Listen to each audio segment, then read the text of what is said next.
Rice కుక్కర్లో టమాటా పండ్లు ఉడికించుకొని ఉప్పు, కారం, పసుపు, యాలకుల పొడి, ధనియాల పొడి, కొంచెం గరం మసాలా వేసుకొని మిక్సీ కట్టుకున్నాం. రైస్ కుక్కర్ హీట్ అయినాక కొంచెం ఆయిల్ వేసుకోండి. ఆయిల్ వేసుకున్న తర్వాత కట్ చేసుకున్న ఆనియన్ వేసుకోండి. ఆనియన్ రోస్ట్ అయినాక కొంచెం అల్లం వెల్లుల్లి పేస్ట్ వేసుకోండి ఫ్రెండ్స్. ఇది బాగా తగ్గించి కొంచెం కొత్తిమీర ఉంటాకు వేయండి.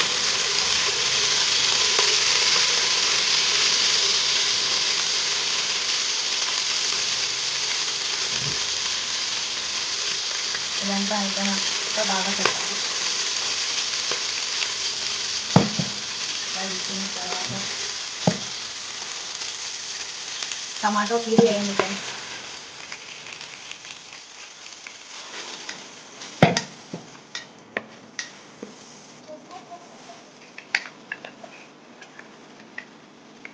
టమాటో ప్యూరీ వేసి కొంచెం ఉడకనివ్వండి. మూత వేసి ఆయిల్ వచ్చినట్లు ఉడకనిచ్చి ఇట్లా తీసేసి ఇట్లా కొంచెం పొడవులతో తిప్పండి. తర్వాత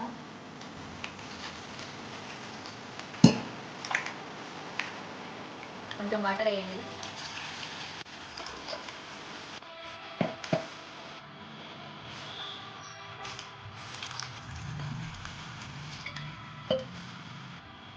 అలా తగినంత వాటర్ వేసి ఉడకబెట్టుకున్న మునక్కాయలు వేసుకోండి. మునక్కాయ వేసుకున్నాక ఇట్లా కొంచెం గరిట తిప్పండి. ఆ తర్వాత ఇది మూత వేసేయండి ఫ్రెండ్స్.